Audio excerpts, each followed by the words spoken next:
Hey, Sassy Stuff, what's up? I'm Molly and I'm here with Emma today. We are going to be talking all things softball for this weekend. I mean, Emma, we got to talk about this Mississippi Alabama game. I mean, this was 6 innings. It was a struggle for Alabama. Um, it, Tell me how you feel as a Bama fan about how these games went down. It wasn't great for Alabama. Mississippi State secured its first ever series win in Tuscaloosa, so that's never fun.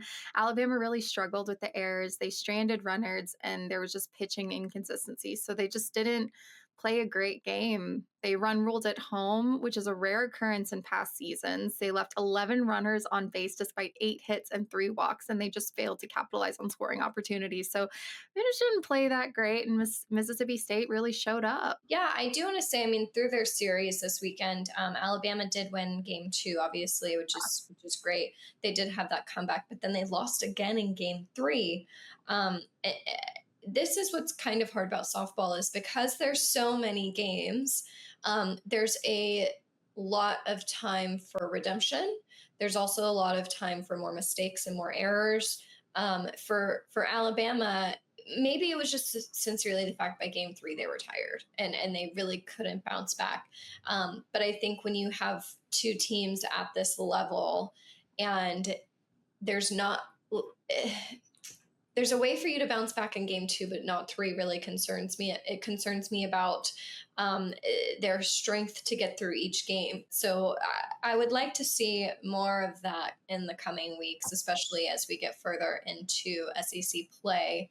These teams are not easy to beat. And so I think Bama needs to be able to figure out where their weaknesses are as a team in the next few weeks. And for me, that's in the pitching.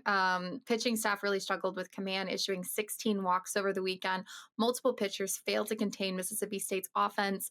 Just they showed inconsistency throughout the weekend, and there's a tough schedule ahead. They have a midweek game against Florida State, an SEC road series against Texas A&M coming up, so they really have to improve quickly to avoid falling further in the standings. And with Mississippi State, they won their first ever series in Tuscaloosa. It's a major milestone showing they can compete with SEC powerhouses. They gained confidence from this game. It seems like they have great pitching strength with Chaffin's dominant game three performance, which showcased their ability to close out in tight games. So they now have momentum moving forward. Their next big test is going to be coming against Texas on March 28th. So I'm excited to see if they can continue with this momentum and continue with this strength, especially in the pitching room moving forward when they go play against Texas, who's a very, very good softball team. I mean, even this midweek game with Texas A&M, it's going to be pretty difficult, especially when you're looking at, we literally just shouted out their pitcher. When you're Yeah. looking at their lineup of pitchers that are able to have shutouts, like complete shutouts in a game, I think it's very difficult. So good luck, Bama, and I hope you guys have a better week. Yeah, me too. Texas played Florida this weekend. These are two of the top SEC softball teams at this current time. So, of course, this was a good weekend. How are you feeling about this weekend with Florida and Texas? It's really our first big SEC matchup. Florida, for me, they had a concerning conference start. They dropped to 2-3 in SEC play, putting pressure on the Gators to bounce back quickly so they don't fall too far. They did have defensive struggles, 4 errors in game one that needs to be addressed to stay competitive against top teams. They also had pitching woes, giving up 18 earned runs, 12 free bases in 2 games. It raised serious concerns about the consistency in the circle. So the Gators will really need to be better command and have fewer mistakes to contend for an SEC title. But they do have some bright spots on their offense, like Kendra Flabley, who extended her on-base streak to 31 games, shows she can remain a key offensive catalyst for this team. So they really have to figure some things out if they're going to move forward and still be a strong powerhouse. And Texas is showing that they can absolutely contend for the SEC championship, the national championship. They are just a great team here.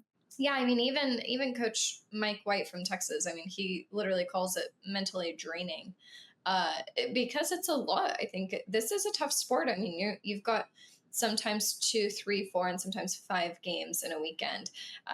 And Emma and I have talked about this off screen. They have so many games during the week too. It's like they're playing a whole series on the weekend, and then they're playing a couple games during the week. It's a And lot then on they're these. going to classes. Yeah, it's a lot, and so I have so much empathy for these young women because it is. I'm sure mentally and physically and emotionally, it's very draining. But I feel like the program at Texas is just kind of like you just said, just showing up, showing out, and showing that they're going to be a contender and they can handle all of this pressure at the same time for something like a national championship in the future. Yeah. And in looking at ESPN's rankings, Texas is still ranked number 2. They are 24-1 overall with their record. And Oklahoma is still sitting 22-0, number 1 in the league right now, which is kind of shocking that they had that big turnover with all of those players and they're still being so dominant.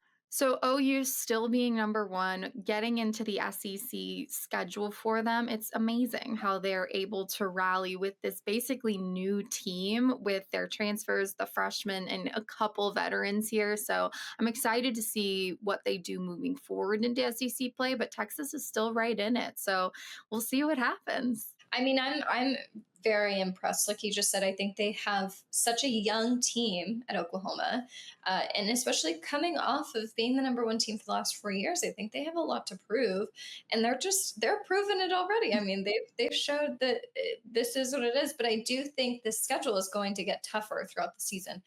And I just currently feel like Texas has such seniority in the SEC right now. And I know that they're not, this is their first year in the SEC, but I do think that they have seniority and a lot of power in that. So we will have to see who can duke it out for this one. Yeah, absolutely.